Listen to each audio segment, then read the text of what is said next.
নমস্কার বন্ধুরা, আমি স্বপ্না কিচেনে আপনাদের সবাইকে স্বাগত জানাই। আজকের আমরা বৃষ্টির দিনে আমরা আজকে আলু পেঁয়াজের ভাজিয়া দেখাবো। এই আলু পেঁয়াজের ভাজিয়া তৈরি করার জন্য আমরা এখানে যা যা উপকরণগুলো নিয়েছি সেগুলো আপনাদের দেখিয়ে নেব। এখানে আমরা পেঁয়াজ নিয়েছি আর গ্রেট করা আমরা আলু নিয়েছি। প্রথমে এখানে আমরা যা যা উপকরণগুলি এই পেঁয়াজ আলুর মধ্যে দিয়ে দেবো সেগুলো আপনাদের একবার দেখিয়ে নেব। প্রথমে আমরা এখানে দেব কুচনো কাঁচা লঙ্কা। এখানে নিচ্ছি আমরা কুচনো কাঁচা লঙ্কা, কুচিয়ে রাখা আমরা এখানে রসুন,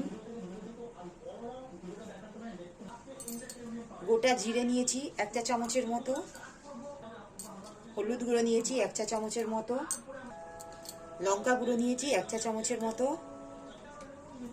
ধনে গুঁড়ো নিয়েছি আমরা 1 চা চামচের মতো, চাট মশলা নিয়েছি 1 চা চামচের মতো,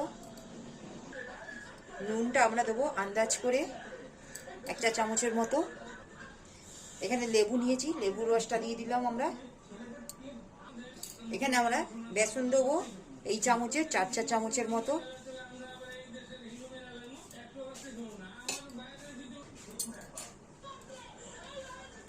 আর এখানে চালের গুঁড়ো দেবো 2 চামচের মতো। এখানে আমরা চালের গুঁড়ো নিলাম এই চামচের 2 চামচ আমরা দেব।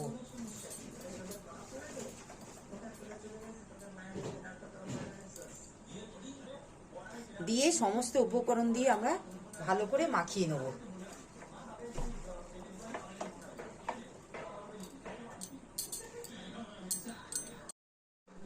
এখানে আমরা সমস্ত উপকরণগুলো দিয়ে ভালো করে মেখে নিয়েছি। এবার আমরা ওভেনের মধ্যে কড়াটা বসিয়ে তেলটা গরম করে এক এক করে ভেজে নেব। এখানে আমরা গ্যাসের ফ্লেমটা অন করে নিয়ে কড়াটা বসিয়ে দিলাম। এখানে আমাদের কড়াটা গরম হয়ে গেছে। ঠিক এই স্টেজে আমরা এখানে তেলটা দিয়ে দিলাম। তেলটা ঠিক আমাদের গরম হয়ে গেল। এক একটা করে আমরা এখানে ভাজিয়াগুলো ছেড়ে দেবো।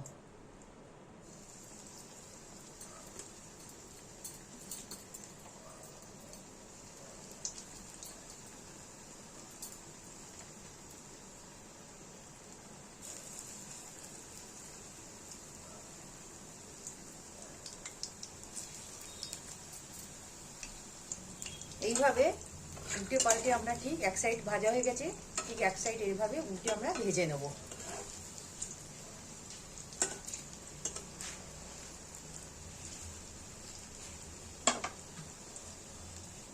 ঠিক এইভাবে আমরা ঠিক লাল করে ভেজে আমরা একটা পাত্রের মধ্যে আমরা তুলে নেব।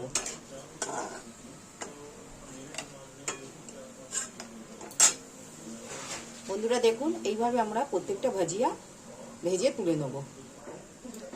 এইভাবে আমাদের ঠিক প্রত্যেকটা ভাজিয়া আমরা তুলে নেব ভেজে।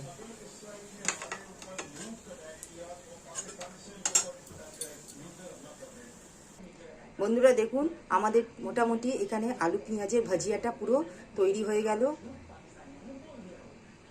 যদি আমাদের এই রেসিপিটি ভালো লাগে, আপনারা আমার এই চ্যানেলে লাইক, সাবস্ক্রাইব আর শেয়ার করবেন। প্লিজ কমেন্টে জানাবেন, পাশে থাকবেন। আমরা একটা ভাজিয়া আপনাদের ভেঙে দেখিয়ে নেব। কতটা ক্রিস্পি হয়েছে আপনাদের ভেঙে দেখিয়ে নিচ্ছি। দেখুন, আমাদের এই চ্যানেলে লাইক, সাবস্ক্রাইব আর শেয়ার করবেন। প্লিজ কমেন্টে জানাবেন।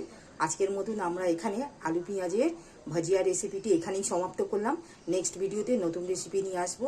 ধন্যবাদ।